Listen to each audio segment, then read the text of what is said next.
বাবুদেরকে বললাম যে চলো একটু বাইরে একটু ঘুরে আসি। একজন বলছে আমার পড়া হয়নি, একজন বলছে আমার এক্সাম হয়নি। ডিসকাস্টিং।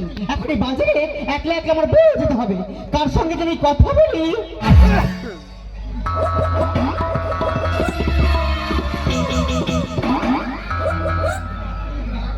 মা বলেছে আমি এখন চুপ করে বসে থাকবো, কারোর সঙ্গে কথা বলবো না। আরে আমাদের ওপার কটকটিয়ারি ছেলে না, আর ও তো পাগল, ওর সঙ্গে একটু মজা করা যাক।